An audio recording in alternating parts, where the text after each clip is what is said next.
Today we're going to be reviewing the 2026 Audi SQ5. With the front, we might find a quite aggressive grille with LED lights and fog lamps. Now making our way to the side, we will have 21-inch multi-color wheels, as they call it, and black accents on the bottom and the top.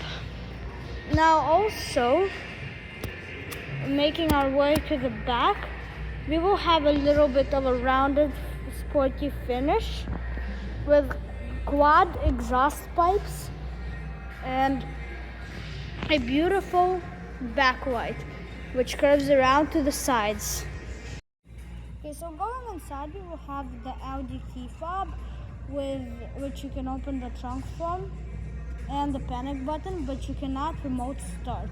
Okay, so now making our way inside, on the floor we will find S branding illuminated into the ground, and also the seats are gonna be 14-way power adjustment with 4-way lumbar support. Also, we will have a thigh extension.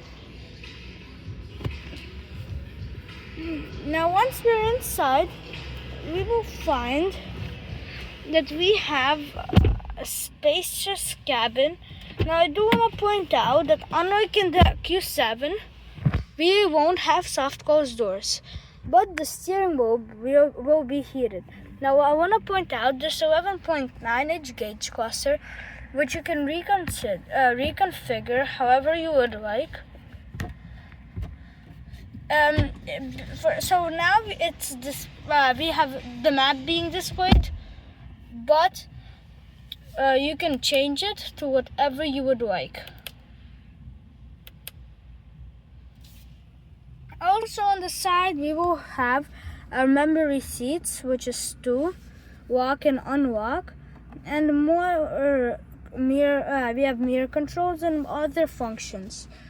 Also, we will have S branding on the steering wheel, and this weirdly shaped steering wheel. It's like a square, but it's a circle because the bottoms are flat. The top and bottom is flat, but the sides are round. Also, we will have a 14.5-inch touchscreen, main center touchscreen. We will have a standard push-button start, a wireless charging pad, 2 USB-C ports, a 12-watt power output. We will have cup holders, our little shifter, our parking brake, and more of our stuff, including the camera, which is a surround. You can walk from any angle you want. Also, and it'll also show where your door is open, which is super cool about this. Also, going into the center console, we will not have that much storage. We will not have more space than in the Q7 for some reason, but still not that much space.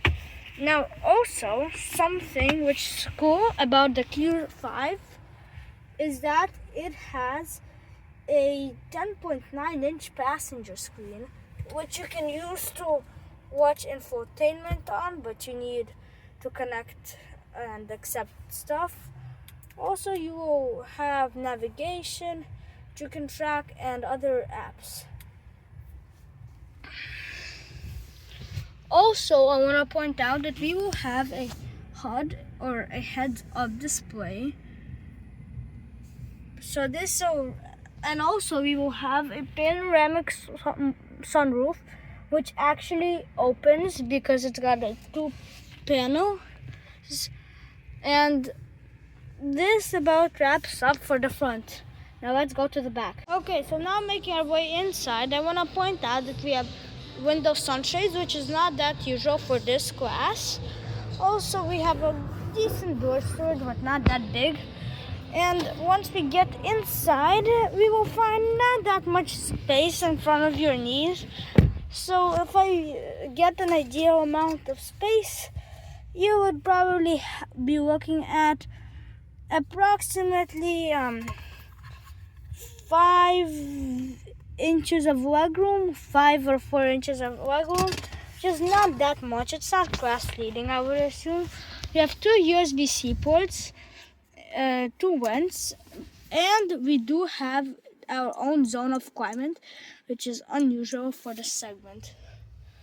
Oh, we will have door handles, lights up here, which are touch sensitive, and also a center section seat, which will go down to reveal 2 cup holders. Also, we will find a lot of ambient lighting in the door, which is super nice. So now, as we make our way to the back of the trunk, we will find an automatic tailgate with decent space behind the second row. Now, what is convenient is that you can fold the second row from the back here, and like this. And also, I do want to point out that these seats fold 20-40 split, which means you can put a long item in. So now that we have all seats folded down, I want to show a bit around the trunk, and also length, width, and height measurements. But I do want to point out that we have a cubby here and a cubby here. Also, I want to show that under the floor, we will have a good amount of space, which is good in case you want to stick something in there. Now, also, I want to point out that we have a 12-watt power outlet on this side, lights, and a netted area. Now, let me get the length of the trunk, which is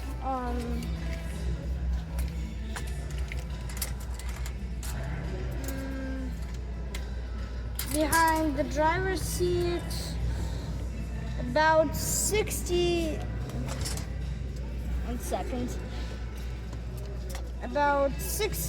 inches.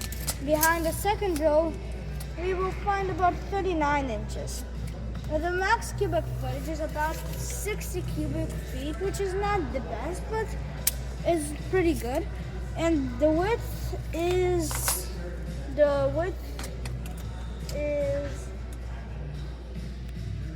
45 inches. The height is 29 inches. But now I also want to show you one more thing before measuring the load and height. We have air suspension, which means that the car shall lower down a bit, which it's doing slowly, and it's hard to see on camera, and I think so it's now low enough. And I can do the load and height. The load and height is about 28 inches, which is pretty good with the air suspension. So now, talking about the engine, we will have, since this is the SQ5, we will have a 3.0 liter turbo V6 with 362 horsepower and 406 pound-feet of torque. It's 0 to 60 time is 4.6 seconds, and it has a 7-speed S-tonic dual-clutch transmission. Now, there is also another option, which is a 2.0 liter 4-cylinder engine with 268 horsepower and 295 pound-feet of torque. It's 0 to 60 time is 5.8 seconds, and a 7-speed S-tonic dual-clutch transmission. So this got great and speedy engine options. Also, what I like about this specific option is that it has a V6, which has proven to be more reliable, and a lot of cars are going away from it, and it's cool to see that Audi is still retaining the V6. So to conclude this, I do want to point out a few things that I have missed. One of them being the Bang & Olufsen sound system. I also forgot to mention that we have a compass built into the mirror and two zones of climate in the front, as long as heated and ventilated seats. Thank you so much for watching, and if you want to see more content like this, please check out my YouTube channel.